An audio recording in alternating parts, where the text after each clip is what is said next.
Hello, everybody. My name is Ananya Kanta. So today I'm here with another report of the social connect and responsibility. So today it's about organic farming and waste management. So let us look into the contents. So today we're going to learn about what is organic farming, its history, regulation, organic farming methods, about fertilizers, pest controls, waste management, waste disposal methods, and the 5 R's of the waste management approaches and the best practices. So, what is organic farming? So, organic farming, sustainable agriculture system that uses ecologically based controls and biological fertilizers are derived largely from plant and animal wastes and nitrogen fixing cover crops. So, modern organic farming was developed as a resource to the environmental harm caused by the use of chemical pesticides and synthetic fertilizers in conventional agriculture, and it has numerous ecological benefits. So compared with the conventional agriculture, organic farming uses fewer pesticides, reduces soil erosion, decreases nitrate leaching into groundwater and surface water, and recycles animal waste back into the farm. These benefits are counterbalanced by higher food costs for consumers and generally lower yields. So, indeed, yields of organic crops have been found to be 25% lower overall than the conventional grown crops, although this can vary considerably depending upon the type of the crop. And the challenge for future organic agriculture will be to maintain its environment benefits, increase yields, and reduce prices while meeting the challenges of climatic change and an increasing world population. So, let's look into the history of organic farming. So the concepts of organic farming were developed in the early 1900s by Albert Hodward, F. H. King, Rudolf Steiner, and others who believed that the use of animal manures, often made into compost, cover crops, crop rotation, and having worked in India as an agricultural researcher, gained much inspiration from the traditional sustainable farming practices he encountered there and advocated for their adoption in the West. So, such practices were further promoted by various advocates, such as J.I. Rodell and his son Robert, in the 1940s and onward, who published the Organic Gardening and Farming magazine and a number of texts on organic farming. So, the demand for organic food was stimulated in the 1960s by the publication of Silent Spring by Rachel Carson, who documented the extent of environmental damage caused by the insecticides.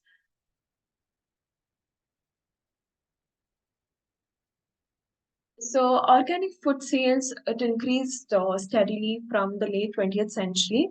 So the great environmental awareness coupled with the concerns over the health impacts of the pesticide residues and consumption of genetically modified crops, which is abbreviated form of GMO, fostered the growth and the organic sector.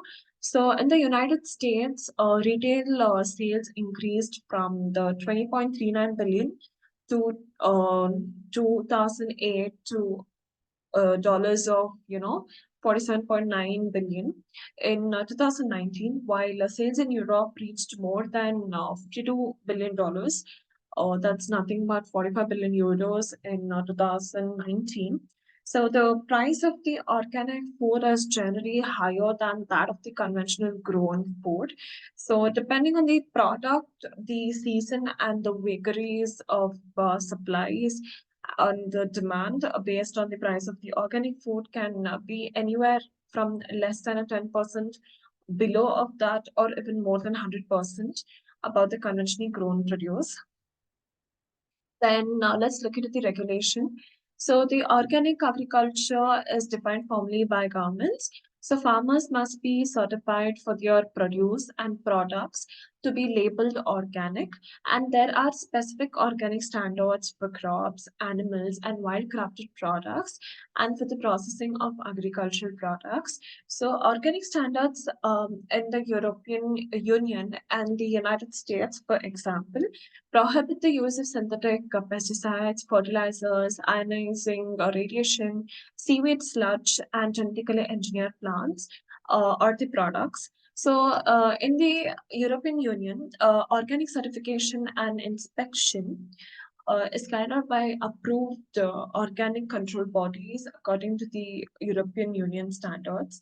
So, organic farming has been defined by the Natural Organic Standards of the US Department of Agriculture since 2000, and there are many accredited organic certifiers across the country.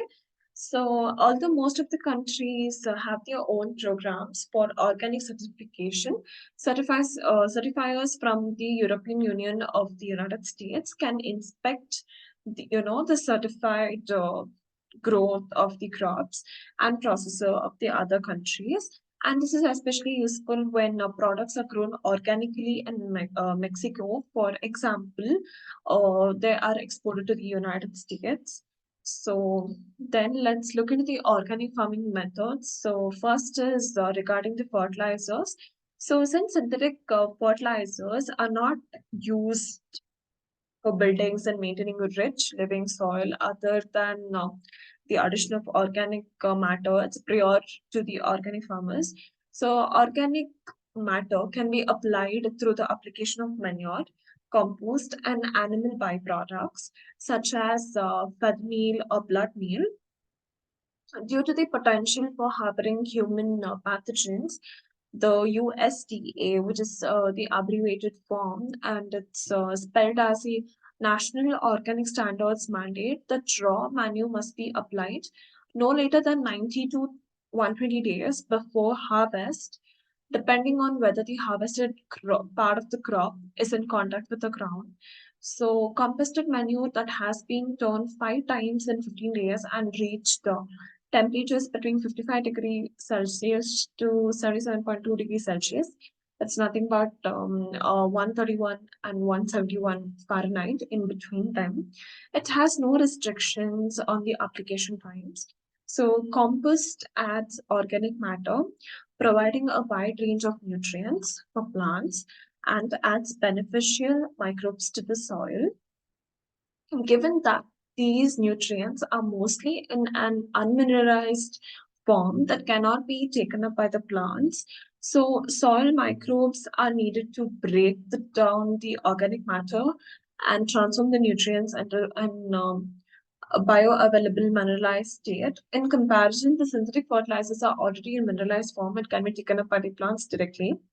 So, soil is maintained by the planting and tilling in crops, which will protect the soil from the erosion, which we all know, of the season and provide additional organic matter. So, the tilling in of nitrogen fixing crops such as clover or the alfalfa also, adds nitrogen to the soil. So, cover crops are commonly planted before or after the cash crop season or in the conjunction with the crop rotation, and can also be planted between the rows of some crops such as tree fruits. So researchers and growers are working to develop organic farming, no-till, and reduce tillage practices in order to further reduce erosion. So next is about the pest control.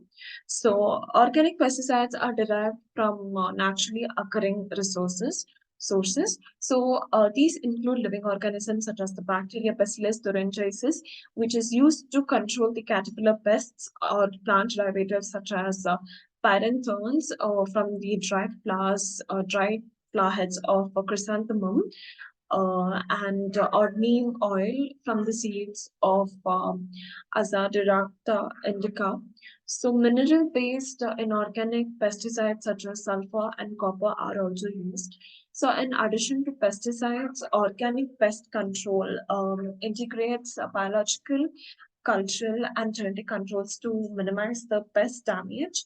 So biological control utilizes the natural enemies of pests such as predatory insects, which includes ladybugs and parasitoids, like certain wasps, to attack the insect pests. So pest cycles can be disrupted with cultural controls, of which crop rotation is most widely used.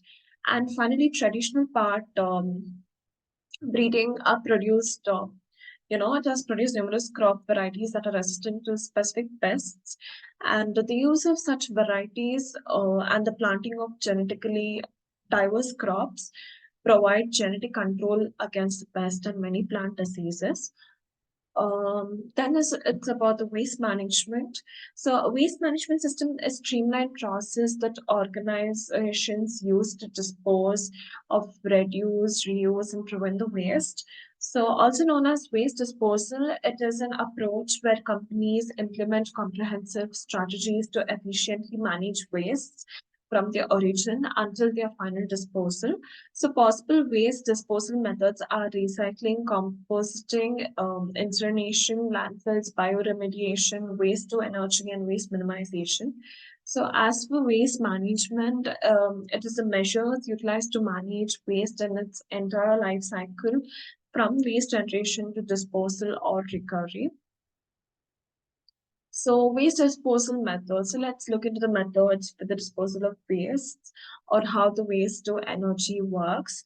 So there are multiple waste management strategies and methods available. So these strategies can be combined or rearranged to form a waste management system that fits an organization. So modern waste management strategies are geared towards sustainability. So other alternatives for waste disposal is to reduce, reuse, and recycle waste. So first is recycling, also known as physical reprocessing. Recycling is an ideal for the disposal of inorganic waste such as plastic, glass, and metals. So though organic waste such as paper and food can also be recycled, compositing would be better waste disposal method as it converts organic waste into the nutrient-rich fertilizer. So waste to energy, or on the other hand, it's nothing but the conversion of non-recyclable waste into heat, electricity, or fuel using reasonable renewable energy sources such as anaerobic digestion and plasma gasification. So anaerobic digestion is nothing but the biological representation, reprocessing of animal manure and human excreta into the methane-rich biogas. So plasma gasification uses a plasma-filled vessel operating at high temperatures and low levels of oxygen to transform the hazardous waste into syngas. Another option for disposing of hazardous waste is bioremediation, the treatment of contaminants, toxins, and pollutants to microorganisms. So let's look at the 5 R's of the waste management. It's nothing but refuse, reduce, reuse, repurpose, and recycle. So the 5 R's of waste management are set of principles that guide efforts to reduce the environmental impact of the waste. So the 5 R's are the refuse, reduce, reuse, repurpose, recycle. So let's look into refuse. So these involve saying no things that are not necessary, such as single use of plastic or excessive packaging. And second is reduce. This emphasizes the importance of minimizing the amount of waste generated by using fewer resources and being more conscious of consumption. Reuse, instead of disposing of items after single use, consider finding ways to reuse them. This could involve repurposing items or using durable goods that have longer lifespan. And repurpose is nothing but it involves giving items a new purpose or use, extending their lifespan and reducing waste. So recycling involves processing used materials into new products, reducing the need of raw materials, lowering the overall environment impact. And these principles are aimed at promoting responsible and sustainable waste management practices and encouraging individuals and businesses to be more mindful of their consumption and disposal habits. So these are the 5 R's of the waste management. And So approaches and best practices of waste management are as follows here. So a waste audit is an assessment of an organization's waste management system. So it analyzes the movement of waste from generation to disposal. Common approaches for conducting waste audits are record examination, facility walkthroughs, and waste sorting. First approach, it involves looking at the waste hauling and disposal records as well as contracts with recycling facilities. So second approach requires a team of internal auditors to identify waste generating activities through observation, interviews with employees. And third approach is that the physical collection, sorting, and weighing of a sample of organizations' waste.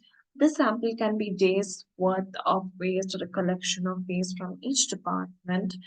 Best practices for conducting a waste audit are to refrain from the releasing audit date to the entire organization, prepare personal protective equipment and a venue for sorting beforehand, and commit to acting on waste audit result. So this can be achieved by creating corrective action plans for each possible result. And for example, if an organization scored low on a certain area, then the following steps should be done. For this to work, it's essential for the organization to set criteria before conducting the waste audit. Another tip is to use digital waste audit checklists for each documentation and more comprehensive data analysis. So thank you for watching my video. Please do like, share, and subscribe to my YouTube videos and stay tuned for more upcoming videos. Thank you all.